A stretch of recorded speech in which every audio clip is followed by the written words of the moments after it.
Om Christie, kan jy my hoor? Christie sê ek praat 'n bietjie sag.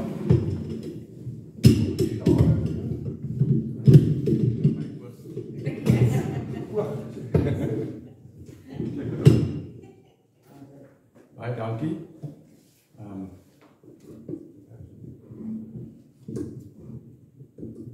Wat die mens sonder die tegniese sou doen. Baie dankie Webby. Ek weet nou nie of almal so vreeslik opgewonde is oor die feit dat hulle my hier sien nie, maar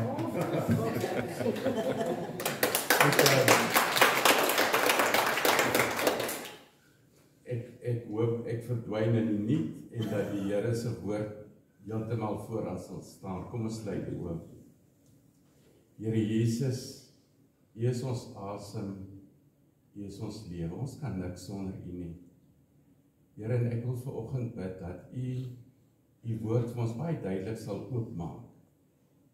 En U met ons elkeen sal praat. Wat ons in hierdie maand vier, is die grootste gebeurtenis nog ooit. Ons dank dit in Jesus se naam. Nou, ek het nou een aand gaan luister na wat die man se naam was, sy van was Ash, Urban Ash, so iets, by die Brouwerhuis. En toe die vriende wat ek toe nou mee saam was, ons is toe nou na die tyd na hulle huis toe, en hulle gaan nou nog, ons gaan nou nog 'n glasie wyn drink. En die een meisie vra vir die ander ou, is jy gelowig? Nou kyk, ons het in die ligmag geleer, jy praat nie oor politiekie, jy praat, daar's 'n paar topics waar jy nie oor praat, jy praat nie oor godsdienst. Ek was nogal heeltemal verras dat sy so in die gesprek vir die man vra, is jy gelowig? Nou weet hulle mos nou ook 'n bietjie van my agtergrond, toe sê nou maar, hy wil nou nie eintlik iemand offend nie, maar hy is nie eintlik gelowig nie. Toe ek nou 'n bietjie gedink daaroor, toe dink ek, as 'n mens Afrikaans groot geword het in Suid-Afrika, en jy het geleer van Christus, en wat hy vir jou gedoen het, hoe is dit moontlik dat jy dit nie kan glo nie? En toe begin ek 'n bietjie dink, maar is dit nie 'n geval van ek glo, maar ek hou nie van die prentjie van wat ek dink hoe iemand moet lyk wat glo nie. Met ander woorde, ek het 'n issue met die kerk, ek het 'n issue met 'n man of 'n vrou of 'n neef of 'n oom of 'n tannie wat sê hulle is 'n Christen, wat my die hele tyd judge. So ek het sulke tipe goeders in my lewe wat daar vir my sê, ek glo nie, of laat ek sê ek glo nie, maar heel waarskynlik glo hy. So ek het toe nou gedink, ek wil graag 'n bietjie praat vandag oor die vakansie opset. Waar ons gaan bevind met vriende, om braaivleis, met 'n bier in die hand, met 'n glas wyn in die hand en gesels. En godsdiens en die betekenis van Christus en die betekenis van Kersfees moet tog mos nou ook eers vorendag kom. Dit gaan mos nou nie net oor Kersvader en die Kersboom en ek gaan net later vinnig ietsie daaroor sê nie. Dit gaan mos nou oor Johannes 3 vers 16. Nou een oggend is dit op die Bible app, is dit die teks. En ek sit en dink toe en ek dink, maar hoekom het God die wêreld so lief gehad, dat hy sy enigste seun gestuur? Hoekom was daar nie dalk 'n ander manier wat hy dit gedoen het? En toe kom die antwoord. God is liefde. Dis sy wese. Hy kon nie anders nie. Baie keer dan dink ek vir myself, ek wil nie hê die wêreld moet verlore gaan nie. Ek wil nie hê die wêreld moet iets, almal moet gered word. Nou as ek so voel, hoeveel te meer God en wat hy nie opgeoffer het vir dit. Wanneer liefde praat, As ek nou so verder terug staan, dan kus ek my nog steeds hoor. Want anders leef ek dan nie op my maag. Wanneer liefde praat, wanneer liefde verskyn, wanneer liefde mens word, wanneer liefde huil, wanneer liefde stap, wanneer liefde vergewe, is daai liefde Jesus. Dis nie 'n godsdiens nie, dis nie 'n prestasie nie, dis nie moraliteit nie, dis nie wette nie, dis nie karma nie, dis nie energie nie, dis nie die universe nie, dis Jesus. Daar is geen ander geloof op aarde waar die goddelike wese wat hulle aanbid, self mens geword het nie, homself vergestalt het nie, self die straf gedra het nie, self vergifnis gegee het nie, en self gesterf het vir jou sondes nie. Ok, my mond raak verskriklik droog. O, hierso is die water. Ek het net nie die kristal raak gesien. Nou gaan ek so 'n bietjie teaching gee. Soos iemand nou praat van Islam of 'n Mormoon of 'n dit of 'n dat jy net min of meer weet wat hulle is. Nou Islam, die kern van Islam is onderwerping. Hulle sê God sit daar ver verhewe almagtig, maar God is nie liefde nie. Jesus is nie God nie, Jesus is nie gekruisig nie, en Jesus het nie sonde gedra nie. Dis 'n ander Jesus wat hulle verkondig, en dis 'n valse evangelie. Judaïsme sê, Jesus is 'n rabbi, 'n misleier, en 'n dwaalleer. Hy's nie die Messias nie. Dis 'n ander Jesus wat hulle verkondig. Boeddhisme glo daar's nie 'n skepper God nie. God is irrelevant. Jesus is 'n goeie meester, ook 'n verligte leermeester gewees. Dis 'n ander Jesus.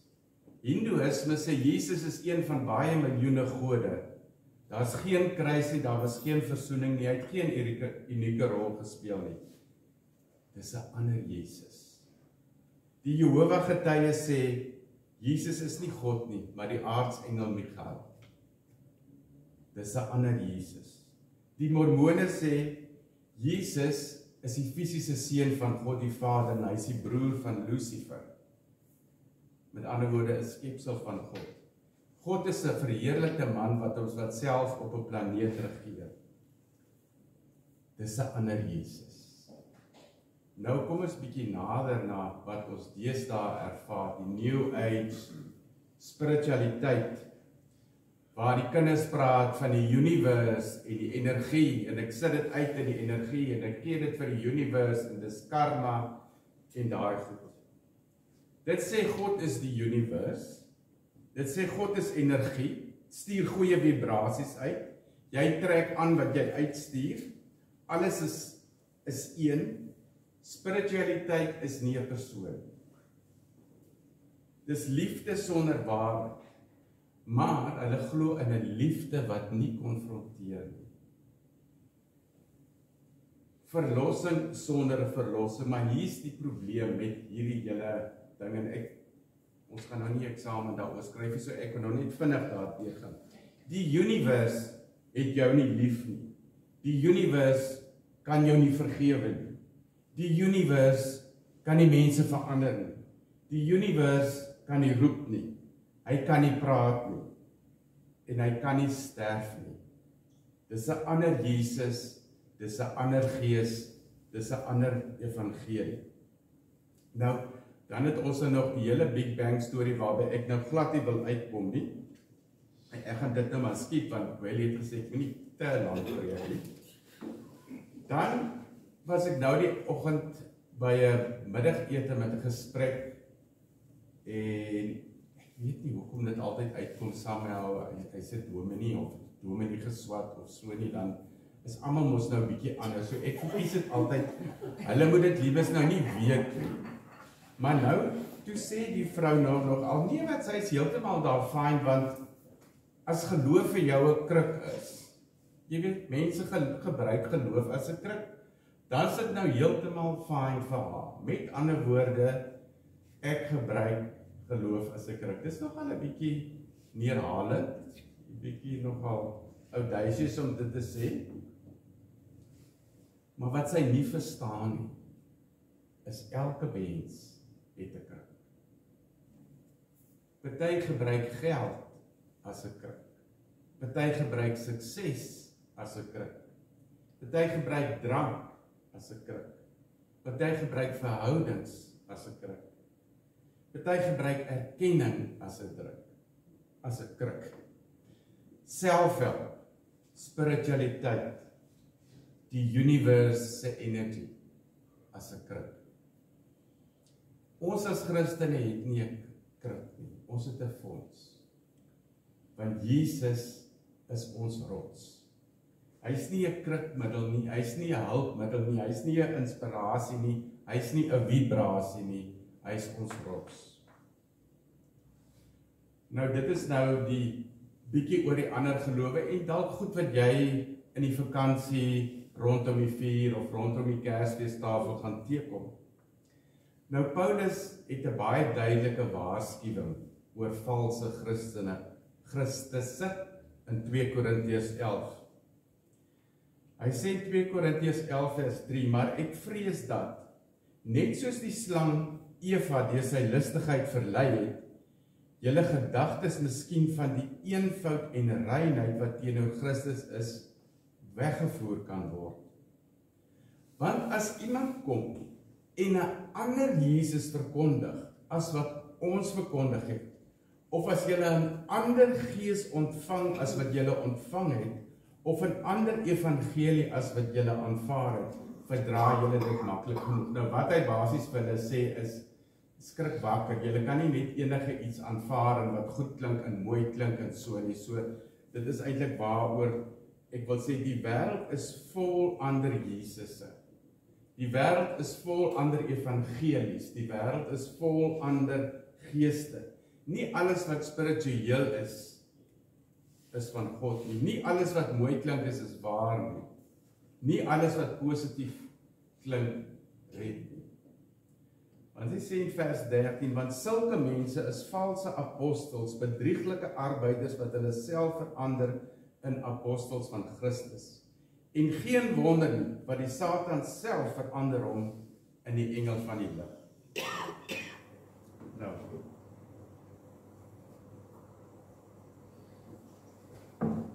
okay, dis nou all good and well. Ek glo, my geloof is, want so lief het God die wêreld gehad, en vir Jesus gestuur het, en dat Jesus vir my sondes gesterf het, en opgestaan het.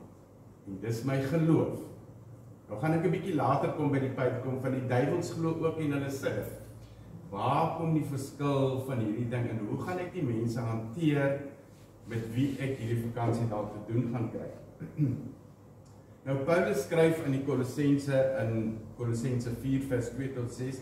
Nou dis 'n gemeentetjie waar se wêreld maar baie lyk soos wat ons wêreld vandag lyk. Mense wat hulle eie gode bou, mense wat hulle eie waarhede skep, mense wat die universe aanbid, mense wat nie van gesag hou nie, en 'n mense wat soek na spiritualiteit sonder Christus.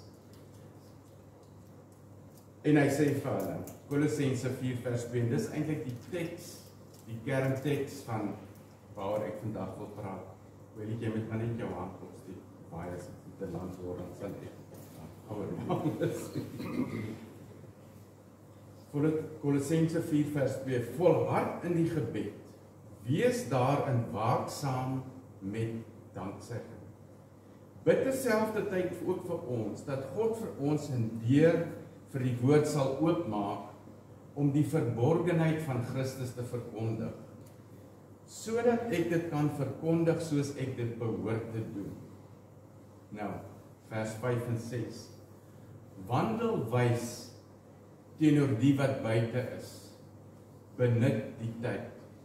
Laat julle woord altyd aangenaam wees, met sout gegeur, sodat julle weet hoe julle elkeen moet antwoord.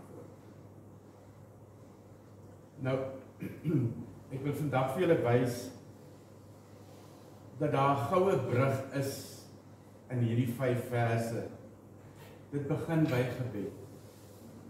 Volhard in gebed en dan jou getuies. Gebed en getuies. Verhouding met God, verhouding met mense. Jou innerlike lewe met 'n uiterlike invloed. Kom ons begin met volhard in die gebed. Dit beteken nie jy moet 5 ure elke dag op jou knieë spandeer nie. Ons het nie daai tyd nie en dis ook nie wat die Here verwag nie.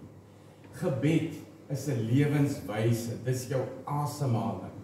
Dis 'n permanente kontak met die Here. Jy weet elke oomblik van die dag of ek in kontak is met hom nie. Jy weet oombliklik as daar iets is wat dit versteur. Hou vas. Moenie dit laat los nie, moenie jou posisie verlaat nie, volhard in daai gebed. Gebed is nie 'n emergency button nie. Dis 'n leefstyl. Dis nie 'n brandblusser nie. Dis jou suurstof.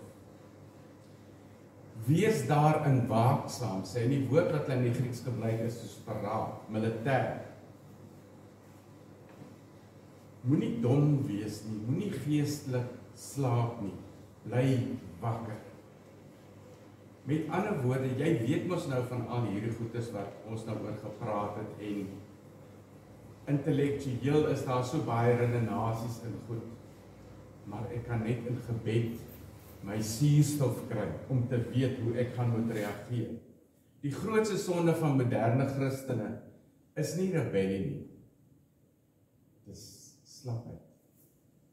Dis nie volharding in gebed nie. Ek wou 'n ander woord gebruik het, maar dit dog ek nie. Herman neem dit op en wil die mense dit maar uit 'n inlas binne in. Okay. Volhard in die gebed. Wees waaksaam met danksegging. Baie interessant is dat die met danksegging is nie 'n stertjie wat by na tyd uitgevloeg is soos wanneer ons geëet het of geëet en nou sê gou dankie nie. Wees waaksaam met danksegging. Die danksegging is 'n wapen. Dis die geheim van die gebed, is die danksegging. Want met danksegging erken jy dat God klaar goed is, dat geloof dat hy reeds werk, die vertroue dat hy nie verander nie, die belydenis dat hy jou Vader is, die atmosfeer daarin waarin geloof lewe is in danksegging. Met ander woorde, jou gebed moet dankbaarheid in dankbaarheid geskied. Danksegging maak jou nederig, dit maak jou sag, dit maak jou mooi, dit maak jou bruikbaar en dit gee aan jou gee. Ek weet nie wie van julle al by 'n hotel, 5-ster hotel of in 'n spa ingestap het en dan ruik dit so lekker. En ek wil hê julle moet daai prentjie ook in gedagte hou. As jy nie dankbaar is nie, ruik jy na vuur. As jy dankbaar is, ruik jy na Jesus. En dis die punt waar ek later wil by uitkom. Kan mense vir jou ruik? Kan hulle Jesus in jou ruik? Paulus sê, bid dat God vir ons 'n deur vir die woord sal oopmaak. Hy sê nie, fors vir ons 'n deur oop nie. Dwing getuienis nie. Jy gebruik skuld om iemand te bekeer. Jy probeer iemand wen. Jy maak nie die deur oop nie. God maak die deur oop. Nou ek het as student het ek gevoel ek moet nou gaan straatwerk doen. Ons in die nag daar in die Kaap in die strate geloop en saam met Pietie Victor en met mense gekonfronteer op straat en geëvangeliseer en so aan. Maar ek is nie so 'n tipe mens nie. Ek is nie 'n konfronterende tipe mens nie. Ek hou nie van dit nie. Dit voel vir my it somehow doesn't gel with me. En ek gaan nou by daai punt uitkom waar die teks sê, want ek skaam my nie oor die evangelie van Christus nie. Nou voel ek het vir my, maar ek skaam ons nou vir my vir die evangelie van Christus. Ek moet mos nou iets sê. Hy sê, bid dat God vir ons 'n deur vir die woord sal oopmaak, maar om die verborgenheid te verklaar, maar hy het dit eintlik aan in vers 1 verduidelik, die verborgenheid wat verborge is, maar nou geopenbaar is, Christus in ons. Dis die verborgenheid, okay? So, die verborgenheid is nie 'n geheime kode of 'n spesiale lering of 'n esoteriese openbaring nie. Die verborgenheid waarvan hy praat is Christus in my. Nie net vir jou nie, maar in jou. Nie net jou redder nie, maar jou lewe. Nie net jou hoop nie, maar jou identiteit. Nie net jou vergifnis nie, maar jou bron. Hy sê in Kolossense 4 vers 5, wandel wys teenoor die buitestaanders. Nou hier kom die eerste vraag, wat beteken dit om wys te wandel teenoor die buitestanders? Wysheid is nie slimheid nie, argumente nie, kopkennis nie, skerp antwoorde of om te wen nie.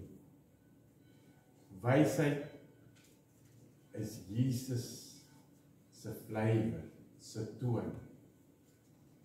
Wysheid is atmosfeer, wysheid is geur van waar jy is. Wanneer jy in 'n gesprek sal ingaan met mense, moet die mense eerstens veilig voel, hulle moet gesien voel, hulle moet gehoor voel, hulle moet geliefd voel. Nie oorweldig nie, nie beskaamd nie, nie verkeerd gemaak nie. 'n vriend het altyd vir my gesê, never let them lose face. Met ander woorde, moenie in 'n argument of so iets betrokke raak nie. Paulus sê, binne die tyd, koop die geleentheid uit, daai oomblik wat die Here vir jou gee, soos wanneer daai vrou vir daai man vra, glo jy in Christus? Dan sê ek wil niemand offend nie. Ek hoef nie in te chip nie. Maar ek sit daar en ek sê vir die Here, ek weet nie eintlik wat ek nou moet sê nie en hoe ek hierop gaan reageer nie. Maar U gaan vir my wys. Ek hoef nie op daai oomblik te dink wat ek gaan sê nie. Daar's nie 'n argument wat ek wil wen nie. Die Here het al lankal reeds begin om in daai persoon se hart te werk. Dis nie ek wat nou hier moet 'n punt maak en iets wen. Getuienis begin altyd by luister en nooit by praat nie. Nou hy sê, laat julle woord altyd aangenaam wees, met sout gegeur. Aangenaam, warm, vriendelik, genadig, sag en kind. Sout is lewegewend, dit preserve. Dit is smaaklik. Dis nie suur nie, dis nie bitter nie, dis nie veroordelend nie, dis nie aggressief nie en dis nie skerp nie.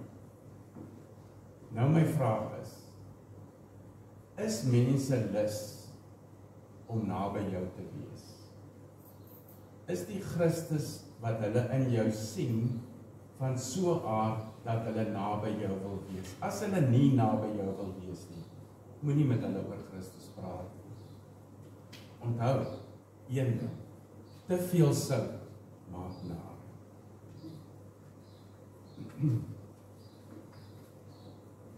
Nou, wat ek vroeër vinnig na verwys het is 'n bietjie van 'n misverstand oor die teks wat sê ek skaam my nie oor die evangelie van Christus nie, maar Christus sê jy jou vir my skaam, dan sal ek my vir jou skaam. En dit is daai guilt en daai angs en daai spanning waarmee ek gaan straatwerk doen het en evangelisasiewerk doen het in 'n groot mate.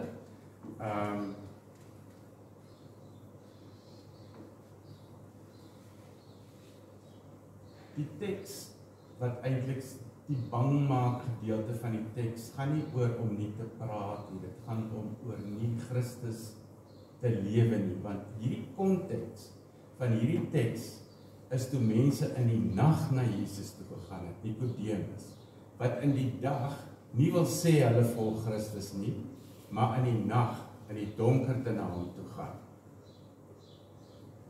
Soos ons altyd gesê het in die vroeë jare, hulle aand en môre praatjies stem nie ooreen. Jesus praat nie met mense wat skaam is, wat 'n introvert is, wat bang is vir konflik of wat ongemaklik is om te praat nie. Hy praat met mense wat hom in die geheim volg, wat hulle lewens bou op menslike goedkeuring, wat hulle identiteit bou op mense se applous. Die punt is nie jy moet praat nie. Die punt is moenie lewe asof jy hom nie ken nie. So daar waar jy sit om die braaivleisvuur, daar waar jy sit saam met jou vriende, moenie maak asof jy Jesus nie ken nie. Jesus wil nie 'n skuldgedrewe evangelis hê wat gedwing voel hy moet praat nie. Skuld het nog niemand bekeer nie, maar liefde het. Wees aangenaam, wees sout, wees wys. Die wêreld moet kan sê, hierdie persoon ruik na Jesus. Nie na vuur nie, nie na oordeel nie, nie na selfgeregtigheid nie, nie na angstigheid nie. As mense daarvan hou om in jou teenwoordigheid te wees, sal hulle vir jou later begin vra, maar wat glo jy? En die geleentheid sal vir jou oopgaan en jy hoef niks te forceer nie. Die groot probleem in Suid-Afrika dink ek vandag en onder verligte mense is dat hulle nie Jesus verwerp nie, maar hulle verwerp 'n valse beeld wat hulle geskep het in hulle gedagtes van hom. Mense hoor so baie, ek glo nie meer nie, ek is klaar met die kerk, ek sukkel met godsdiens, ek het vrae oor die Bybel, ek dink nie ek glo meer in God nie. Hulle verwerp nie die evangelie of die Jesus nie, maar hulle verwerp 'n vals prentjie wat hulle deur die jare opgebou het, deur die kerk, deur 'n oom of 'n tannie, deur 'n pa of 'n ma of iets. 'n God wat streng is, 'n God wat koud is, 'n God wat ver weg is. Hy wag dat jy 'n fout moet maak. Jou net liefhet as jy presteer. Elke dag by sy boekie sit en punte aftrek. Dis nie Jesus nie, dis nie die Vader van Lukas 15 nie, dis nie die God van Romeine 8 nie. Dis 'n teologiese karikatuur. Vir hierdie mense wil ek vra, het jy ooit die regte Jesus ontmoet? En dit is eintlik die titel van wat ek vandag wou sê. Watter Christus is vir jou gebore? Is dit die Jesus wat vir jou gesterf het, wat opgestaan het, en wat deur die Heilige Gees binne in jou lewe en jou verander? Nou sê jy vir my, maar dis dan verskriklik maklik. Wat van gehoorsaamheid? Ek moet toch gehoorsaam wees, dit kan nie so maklik wees nie. Liewe vriende, die Gees werk in jou om vir jou gehoorsaam te maak. Dis nie iets wat jy kan probeer doen nie. Onder geen omstandighede sal die Here toelaat dat jy iets reg kry om jou op die skouer te klop nie. Daar is 'n spanning tussen waar begin ek en waar begin God. Die waters van die Jordaan het nie oopgemaak voor die tyd nie. Die water van die Rooi See het nie oopgegaan voor die tyd nie, maar toe die voorste manne, die ouens wat die ark dra, hulle voete daaraan raak, toe trek het oop. Daar's 'n spanning van om gehoorsaam te wees aan God en hy vir jou help. Wat is die gevolg van ongehoorsaamheid? Die gevolg van ongehoorsaamheid is nie dat jou redding in gedrang kom nie. Die gevolg van ongehoorsaamheid is dat jy verloor jou vrede met die Here. Jy verloor jou peace, jou gewete pla jou. En voor jy dit nie reggemaak het en daai dinge reggestel het, herstel die verhouding weer met God. As jou kind, ouers, as ek nou nie 'n vreeslike klomp ervaring daar in die maar, as jou kind stout was, dan is daar 'n gevolg. Daar's iets in julle verhouding wat effens skade ly, maar hy is nie minder jou kind nie.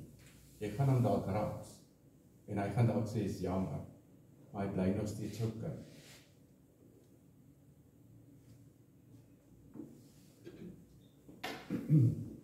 Ek het in die begin gesê, daar's 'n teks, soos ek nou sê, baie mense ek glo dat Jesus vir hulle gesterf het, ensovoorts in ons Afrikaanse samelewing. Maar as 'n teks wat sê, die duiwels glo ook, en hulle sidder. So dit gaan nie net oor kopkennis nie. Dit gaan oor het ek die ware Jesus ontmoet.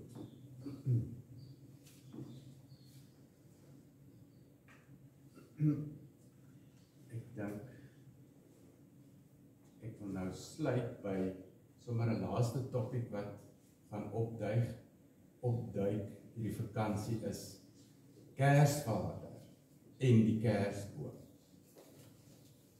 Dan het ons nou die superheiliges wat sê nee, dit het 'n heidense oorsprong, maar ek dink nie dit is heeltemal korrek nie. Ek het nou nie 'n klomp navorsing daaroor gedoen nie, want ek het nou nie lus om my tyd met dit te mors nie, maar onthou, daar's 'n Christelike vryheid wat God vir ons gegee het.